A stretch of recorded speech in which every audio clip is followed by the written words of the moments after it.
All of you, मेरा नाम है आयुष जैन। आज हम लोग शुरू कर रहे हैं जनरल एंट्रीज देखना क्लास 11th के ऊपर में। देखो क्या होता है जनरल एंट्रीज के। आज इलस्ट्रेशन नंबर 1 हम देखेंगे टीएस ग्रीवाल बुक के हिसाब से।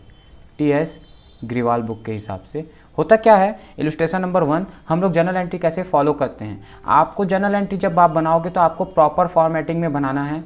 आपको जिसके लिए सबसे पहला कॉलम डेट का खोलना है, उसके बाद आपको पर्टिकुलर्स का कॉलम ओपन करना है। यहाँ पे लेजर फोलियो रहेगा, यहाँ पे डेबिट और रुपीज़ का साइन लगाना भूले नहीं, और यहाँ पे क्रेडिट और रुपीज़ का साइन लगाना भूले नहीं, क्योंकि आप रुपीज़ में ट्रेड कर रहे हैं। आपकी करेंसी रुपीज़ है, ना कि डॉलर, ना यूरोज़, ना कोई और करेंसी, क्योंकि आप इंडिया के अंदर कर रहे हो। यहाँ पे लिखे जनरल एंट्रीज किसकी बुक में लिख रहे हैं, तो इन द बुक्स ऑफ, जिसका भी नाम है, जिसके भी आप अकाउंटेंट हैं, जिसके भी आप बुक्स में आप एंट्री कर रहे हैं। दूसरी चीज़ आप लोग ध्यान रखें, यहाँ पे जब आप डेट मेंटेन करेंगे, जैसे 2020-21 के लिए हो रहा है, तो आप यहाँ पे डेट पे कॉलम में मेंशन करेंगे 2020। जैसे आपका अप्रैल 1 से आप कब मेंटेन करते हैं, तो आपकी अकाउंटिंग होती है अप्रैल 1 से लेकर के मार्च 31 तक। अगर मान लो 2020 के अप्रैल 1 में मैं बिज़नेस स्टार्ट कर रहा हूँ, तो मेरा बिज़नेस का एंड डेट कब आएगा, 2021। तो ये एक साल जो चलता है हमारा जो बिज़नेस, वो किसके हिसाब से चलता है, फाइनेंशियल ईयर के हिसाब से चलता है हमारा अकाउंटिंग ईयर, ना कि कैलेंडर ईयर के हिसाब से। ठीक है, और इसको हम क्रोनोलॉजिकल ऑर्डर में मेंटेन करेंगे। मतलब अगर 1 अप्रैल की एंट्री है तो सेकंड एंट्री जो है वो 2 अप्रैल की होगी, वैसे ही अप्रैल 3 की एंट्री होगी, वैसे ही अप्रैल 4 की एंट्री होगी। लेकिन ऐसा नहीं करेंगे कि हम अप्रैल 4 के बाद फिर हम अप्रैल 2 की कोई एंट्री भूल गए थे तो उसको रिकॉर्ड करें, ये नहीं करेंगे हम लोग, क्योंकि हमको सीक्वेंस में मेंटेन करना है। इसको हम लोग बोलते हैं क्या, क्रोनोलॉजिकल ऑर्डर। क्रोनोलॉजिकल ऑर्डर में हमको मेंटेन करना होता है एंट्रीज को। देखो आगे हम लोग इसकी एंट्रीज बना रहे हैं। क्वेश्चन में ये दिया हुआ है पहली एंट्री। मैं आप लोगों को यहाँ जल्दी जल्दी जनरल एंट्री समझाने की कोशिश कर रहा हूँ। हम लोग यहाँ पे रूल फॉलो करेंगे मॉडर्न अप्रोच का। मैं हर वीडियोस में आप लोगों को ये अप्रोच जरूर समझाने की कोशिश करता हूँ, क्योंकि इंपॉर्टेंट आपको ये रखना है। हम लोग कई बार एंट्रीज रट लेते हैं, हमको रटना नहीं, हमको मॉडर्न अप्रोच पे अपनी एंट्रीज को बनाना है। जैसे कि जितने भी एसेट्स है, लायबिलिटीज है, कैपिटल है, एक्सपेंसेस, लॉसेस हैं, और क्या है, इनकम, गेन, प्रॉफिट और रिवेन्यू है। तो इनमें क्या क्या रूल होते हैं, पहले तो आपको नेचर पहचानना पड़ेगा कि वो है क्या। एसेट्स है, लायबिलिटी है, कैपिटल है, एक्सपेंसेस, लॉसेस है, इनकम एंड गेन है, क्या है। तो अगर जैसे कि आप लोग डेबिट का एक बैलेंस होता है और एक क्रेडिट का बैलेंस होता है। डेबिट मतलब आप लोग ये समझ सकते हैं कि जो आ रहा है प्लस बैलेंस है फर्म में। आप फर्म के अकाउंटेंट हैं, ना कि जो एक्सटर्नल यूज़र ओनर है, इंटरनल यूज़र या फिर एक्सटर्नल यूज़र। इन दोनों के आप अकाउंटेंट नहीं है। आप किसके अकाउंटेंट है, फर्म के अकाउंटेंट। और जब भी आपके पास कुछ आएगा तो आप क्या करेंगे, प्लस करेंगे, प्लस यानी डेबिट करेंगे। और जब भी आपके पास से कुछ जाएगा तो आप क्या करेंगे, माइनस करेंगे। माइनस मतलब क्या, क्रेडिट करेंगे। तो एसेट्स हमेशा आपके फर्म के पास आएगा, है ना, क्योंकि एसेट्स वो सारी चीज़ें मैंने आपको प्रीवियस वीडियो में पहले ही ये सारी चीज़ें समझाई हैं। देखो एसेट्स आपके बिजनेस में आ रहा है, जो आता है वो क्या हो जाएगा, डेबिट। तो एसेट्स आ रहा है तो क्या करोगे, तो एसेट जब भी बढ़ेगा तो डेबिट करो, और कम होगा, जा रहा है तो क्या करोगे, माइनस करोगे। प्लस को कम करने के लिए माइनस करते हैं ना, माइनस के लिए हम क्या लिखेंगे, क्रेडिट। वैसे ही लायबिलिटी बढ़ रही मतलब आपका कर्जा बढ़ रहा है, लायबिलिटी के पास कौन सा बैलेंस होगा, क्रेडिट बैलेंस होगा। तो लायबिलिटी बढ़ रही तो क्रेडिट करो, घट रही है तो डेबिट करो। कैपिटल पास कौन सा बैलेंस होगा, तो कैपिटल पास क्रेडिट बैलेंस होता है।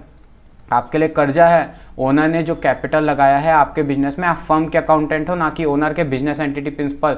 मैंने आपको प्रीवियस वीडियो में पहले ही बताया बेटा। तो आपके पास जब कैपिटल बढ़ रहा है तो आपकी लायबिलिटी बढ़ रही है, और कम होगी तो डेबिट करो। वैसे ही एक्सपेंसेस एंड लॉसेस, सुनना ध्यान से, ये अगर फर्म है और ये अगर ओनर है तो याद रखना कि फर्म को हमेशा घाटा जो होता है, एक्सपेंसेस लॉसेस जो होते हैं वो मिल जाते हैं किससे, ओनर से। क्यों, क्योंकि भैया प्रॉफिट और गेन होता है तो कौन लेके चले जाता है, तो प्रॉफिट इनकम होता है तो ये लेके चल जाता है ओनर। तब तो हम कैपिटल में क्या ऐड करते थे, प्रॉफिट ऐड करते थे, और क्या माइनस करते थे, लॉसेस माइनस करते थे। तो लॉसेस फर्म को मिल जाता है, क्योंकि लॉसेस फर्म को मिलता है इसलिए प्लस, और प्रॉफिट फर्म के पास से चले जाता है इसलिए माइनस। इसीलिए प्रॉफिट के पास कौन सा बैलेंस होता है, ध्यान रखने वाली बात है, क्रेडिट बैलेंस होता है। और एक्सपेंसेस होकर के भी फर्म के लिए कौन सा बैलेंस रखता है, प्लस यानी डेबिट। तो एक्सपेंसेस अगर बढ़ रहे हैं तो डेबिट करो, घट रहे हैं तो क्रेडिट करो। इनकम अगर बढ़ रही है, प्रॉफिट अगर बढ़ रहा है या रिवेन्यू अगर बढ़ रहा है तो क्रेडिट करो, घट रहा है तो डेबिट करो। ये दो इंपॉर्टेंट है बेटा, यहाँ पे गलतियाँ होती हैं, यहाँ पे डाउट क्लियर होता है, ये वाले एक में और इसमें।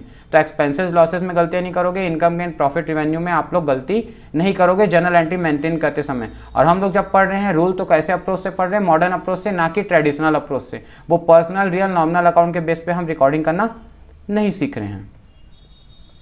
आगे देखते हैं।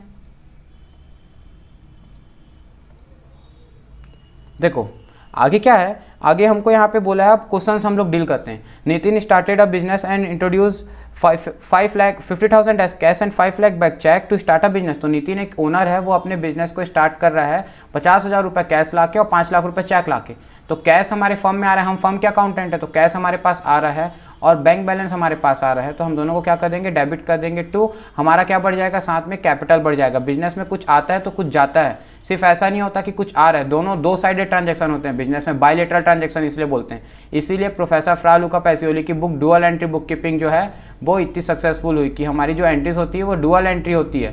तो हमको जब बुक कीपिंग कर रहे हैं, जब हम रिकॉर्डिंग कर रहे हैं, तो दोनों साइडेड होगा, जितने से डेबिट होगा उतने से ही क्रेडिट होगा। अगर ये डेबिट साइड है तो उतने से ही क्या होगा, क्रेडिट होगा। बेटा आपको अपनी कॉपी में प्रॉपर फॉर्मेट बना करके अकाउंटिंग करनी है, ये बातों को आप लोगों को ध्यान में रखना है। जैसे कि यहाँ पे कैश कितने से बढ़ा, 50,000 रुपये से बढ़ा, हमारा कैपिटल कितने से बढ़ा, 5 लाख रुपये से बढ़ा, तो टोटल हमारी लायबिलिटी कितने से बढ़ जाएगी, 5,50,000 रुपये से। और यहाँ पे आपको नरेशन लिखना बहुत जरूरी है, नरेशन नहीं लिखने से मार्क्स कटता है, लिखने से कोई एक्स्ट्रा मार्क्स नहीं मिलता, लेकिन नहीं लिखने से मार्क्स कटता है। और नरेशन हमको बनाना पड़ता है, क्यों, क्योंकि हमको एक प्रिंसिपल को फुलफिल करना पड़ता है जिसका नाम है फुल डिस्क्लोजर प्रिंसिपल। हमको अपनी बुक्स को क्या करना पड़ेगा, कंप्लीटली डिस्क्लोज करना पड़ेगा। ये बोलता है ये प्रिंसिपल कि हमको अपनी बुक्स में सारी इंफॉर्मेशन को फुल्ली डिस्क्लोज करना पड़ेगा।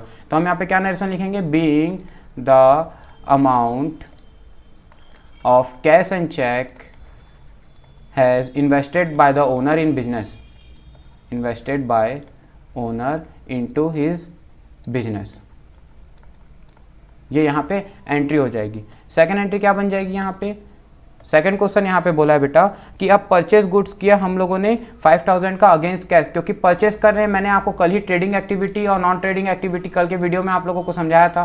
ट्रेडिंग एक्टिविटी में जब भी सामान हमारे बिजनेस का खरीदी बिक्री होता है तो उसको किस नाम से दिखाते हैं, स्टॉक नाम से नहीं दिखाते हैं। अगर गुड्स और स्टॉक दिया तो उसको हम किस नाम से लिखेंगे, अगर खरीद रहे हैं तो परचेज नाम से, बेच रहे हैं तो सेल नाम से। इसके अलावा नॉन ट्रेडिंग एक्टिविटी क्या हो जाएगी, इसके अलावा जैसे हम फर्नीचर या फिक्स्ड एसेट जो भी खरीदते हैं, जैसे फर्नीचर, बिल्डिंग, लैंड, मशीनरीज, तो ये सब प्लांट, तो ये सब क्या हो जाएगा हमारा फिक्स्ड एसेट। इनको हम इनके ही नाम से लिखेंगे, जैसे फर्नीचर ले तो फर्नीचर नाम से लिखेंगे, लेकिन अगर गुड्स और स्टॉक खरीद रहे हैं तो हम उसको परचेज और सेल के नाम से लिखेंगे। तो यहाँ पे हमको क्या बोला है कि हमने गुड्स परचेज किया, तो हम किस नाम से लिखेंगे, परचेज नाम से, क्योंकि परचेज किया ना। तो परचेज हमारे पास एसेट्स है और एसेट्स आ रहा है तो हम क्या करेंगे, डेबिट करेंगे, और हमारे पास से क्या जा रहा है, कैश जा रहा है 5,000 रुपीज़ का। तो जनरल एंट्री क्या बन गई, नरेशन आप लोग लिख लेंगे यहाँ पे, being the goods purchase for the cash. फिर आगे की एंट्रीज क्या बोली आप लोगों को, आगे आप लोगों को एंट्री बोला है सोल्ड गुड्स फॉर कैश 50,000। अब आप सामान बेच रहे हो, कैश में बेचे हो, तो cash account debit to sales 50,000 आपके पास बिक्री हुआ, स्टॉक चले गए इसलिए क्रेडिट कर दिया, टू सेल्स कर दिया और कैश आ रहा है। अगर मान लो ये लिखा होता sold goods for 50,000 rupees to Ram, तो हम क्या मान लेते, क्योंकि कैश वर्ड नहीं लिखा तो हम क्या मान लेते, राम को हम उधारी बेच रहे हैं। और क्योंकि हमारा राम क्या बन जाएगा, डेटर। डेटर क्या होता है हमारे लिए, एसेट्स होता है, और एसेट्स बढ़ रहा है तो हम क्या करते हैं, डेबिट करते हैं, इसलिए हमने इसको क्या कर दिया, डेबिट कर दिया। तो Ram account debit to sales. अगर यही क्रेडिट सेल मानी जाती तो हमारे बिजनेस से स्टॉक कम हो जाता और उतने से हमारा डेटर बढ़ जाता। और अगर हम उधारी परचेस करते तो क्या एंट्री बन जाती, purchase account debit to Sohan, अगर सोहन से खरीदते तो क्रेडिट परचेस की एंट्री। तो बेटा इस तरीके से आप लोगों को कुछ जर्नल एंट्रीज बनाना है। बेसिक जर्नल एंट्रीज के आप लोगों को कुछ टर्म्स मैंने क्लियर किए हैं। आई होप अगर आप लोगों को वीडियोस अच्छा लगता हो तो प्लीज़ चैनल को लाइक, शेयर एंड सब्सक्राइब जरूर करें। आगे आपके लिए ऐसे ही लाइक शेयर करने से हम आपके लिए आगे ऐसे जीएसटी के क्वेश्चंस और बाकी चीज़ें भी लाते रहेंगे। और कमेंट जरूर करिएगा कि आपको आगे क्या पढ़ना है। Thank you.